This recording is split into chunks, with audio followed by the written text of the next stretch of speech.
What's up, humans, and welcome to a new Psicoactivo. Happy Friday, everybody. Okay, I just finished a wonderful live stream with Clint Weldon, Dan Cleary, Sander Jones, and Mr. Eric Schlemmer. We discussed different aspects of the weekly news and what's been going on. It got a little doomy at the end. It wasn't that bad. We spoke about AI, but one of the conversations was about the Tic-Tac. There's been a lot of different reactions to what Ross Coulthart said, which is that he definitively believes that the Tic-Tac UFO from 2004 is Lockheed Martin's. And that's a strong statement to make. The debate is really strong. There are people who have great arguments on each side of the debate. I am just going to add a little something because I received an email that I thought I would like to share with you guys. This is from one of the show's viewers who claims that they also work in the aerospace sector, especially in cybersecurity. And they actually told me that they do know where Commander Fravor works, what's his exact position. And they told me the reason why he can't make the statement that goes, if people knew what I do know, they'd understand that I know it's not true about the Tic-Tac being Lockheed Martin's. This person who sent me this email is telling me and elaborating a little bit on why Commander David Fravor can't make that assessment, despite the position that he holds at one of these companies.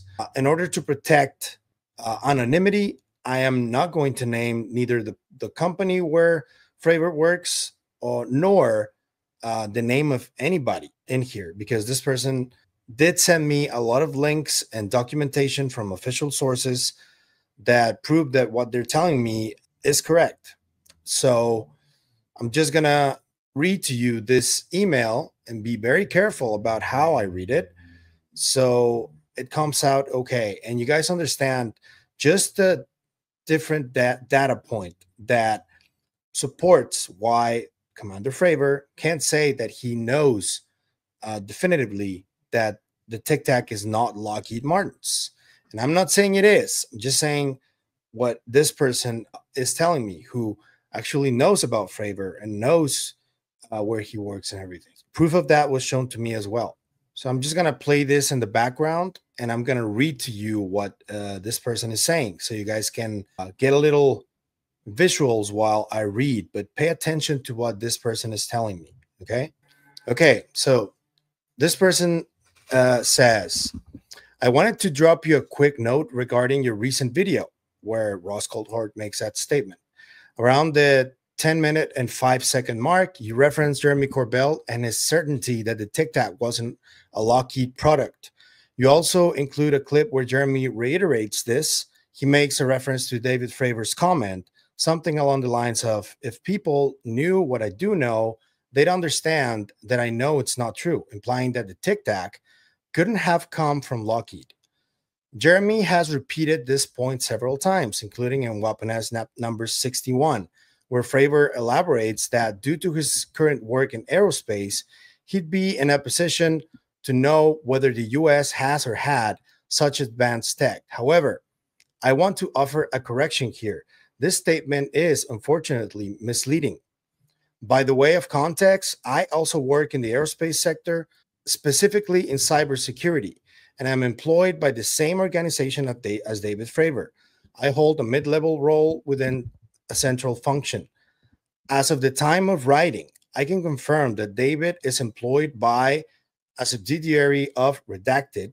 He works in a senior position within the U.S. business unit known as Redacted, more specifically within program management capabilities. You can find more about this in this area right here. And they sent me a proof of what this person just stated. And then they go to say, David's statement gives the impression that he would know whether or not we possess advanced technology, specifically technology capable of what he witnessed. But that is simply not accurate. The organization we work for operates in over 40 countries and employs more than 100 people globally. The organization is divided into multiple business sectors, including maritime, land, air, digital intelligence, and electronic systems, among others. While David currently works within the US division of this company, his access is, like anyone's, governed by commercial sensitivity and need to know principles. Even at a senior level, he would only have visibility into the specific programs he is cleared for or asked to work on. He would not have access to other unrelated areas within ES, nor to unrelated sectors such as maritime and land, air, or any other classified or commercially sensitive work elsewhere in the organization. The redacted company competes for other contracts from multiple governments, including the UK, US, UAE, and others, and delivers exactly what is requested of them. These projects are often compartmentalized, taking the Tic-Tac as an example and applying a similar model to Lockheed Martin. It is entirely plausible that DARPA could have contracted Lockheed to develop a capability that is restricted to a specific customer or mission set, such that even the US Navy or individuals like David would have no access, awareness, or need to know. Equally, the Navy may be working with Lockheed on unrelated systems or capabilities, and information would not flow back to other customers. This is a highly complex, layered industry driven by commercial interests, security restrictions, and compartmentalization. The secrecy isn't necessarily about keeping the public in the dark. It exists to protect sensitive technologies, intellectual property, and strategic advantages across different contracts, customers, and often has some form of geopolitical basis.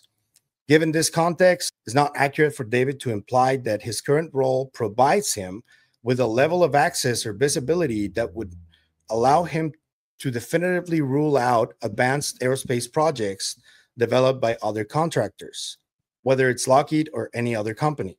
I am not in a position to say definitively what these subjects might be, but I have a strong interest in the aerospace sector. Publications like the 2005 DoD UAB Roadmap offer insight into long-standing unscrewed technology programs developed by the U.S. Department of Defense. You can access the document right here, and he sent me the PDF. I'm going to leave that one in the description so you can check it out. DARPA is aggressive in this space. This person actually did show me proof of what he claims and of Commander Fravor's position, but that's private. I'm not going to show it because it is not ethical. But I just wanted to point out this from this person. And just so Commander Fravor is aware that it's really difficult for somebody, no matter how high you are in one of these companies, to be aware of everything that's going on, whether it's in your own company or in others. And I do think that that should be said. But I just want to also talk about a little bit some other statements that were made before that I think are important to adhere to this conversation too. Because if these secret programs and other programs similar to the Tic-Tac for other platforms are indeed real, I struggle to know what the motivation from some of these people that claim that the Tic-Tac is completely NHI. I struggle to understand what the motivations are. Either their sources are not telling them the truth, or their Ross Coulthart sources are not telling him the truth, or the ones that seem to be against this hypothesis of reverse engineered technology being around for decades now in terms of propulsion could be due to national security issues or implications. And do note that people like George Knapp or Jeremy Corbell, they're American. And if they're up to the top and trying to get this out, I would bet money that the people that are in the military or the intelligence community part of this issue would caution them to be careful of how they speak in public about this. So if they do have national security implications issues, I would understand that they are like adamant that this is not the case. And they may be right, though. I'm not saying they're not. I still think, and I know that Commander David Fravor did experience that. And that's hard to explain how it worked. What I don't know is where it comes from. Whose is it? How was it manufactured if it was?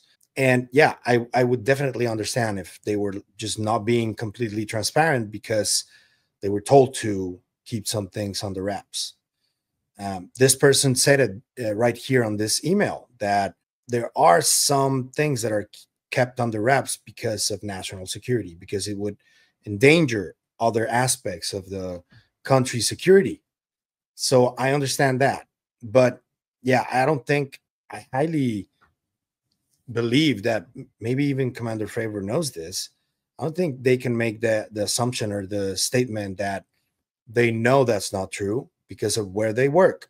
It's too compartmentalized for you to say that. And I think you guys know that.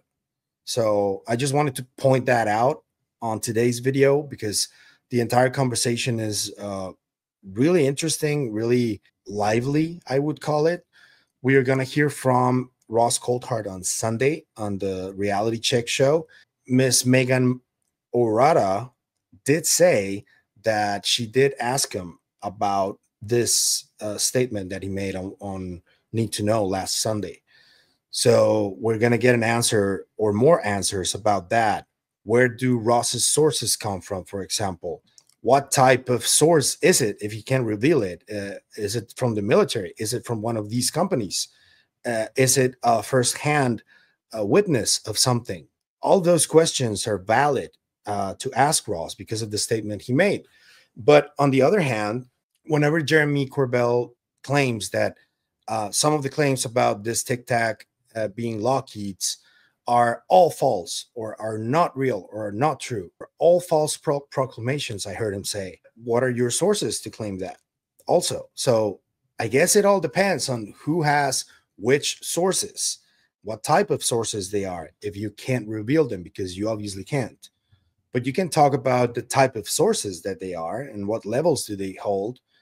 And I just wanted to make this clarification about Commander Fravor as a source, because he is a source. He's the source for the Tic-Tac. He experienced that, but his work in aerospace company does not give him full access to everything. That is just not true. Even if when they're talking in bars with a little more alcohol in them, even if they do that, I don't think that if you're in such a secretive program, I don't think you would slip up like that and just reveal something while you're drinking. That was an example that I heard. I don't think that would be the case for such a secretive program. If it exists, of course, we just got to leave that floating there. But let me know what you think. And what are you expecting from Ross's upcoming reality check Q&A? That would be interesting. And what do you think about this email that I got? I did check on the source and the information. That's why I'm talking about this. But let me know what you think about what this person said in this email, who works for one of these companies as well. If you like the content you see, I'm going to ask you to like, share, comment, subscribe, and hit the bell icon. That's all you need to do in order to help us, and it is what helps us the most, so thank you. But if you want to support us in any other way, there's a few links down there you can choose from. You can become a member on YouTube, or you can support us through KGRA. The KGRA interviews of Psicoactivo are now on every podcast platform, so you can enjoy them. That's it for me today on this video, but I'll see you guys in the next one. Remember, stay curious and inquisitive like Commander David Fravor. Always. Bye.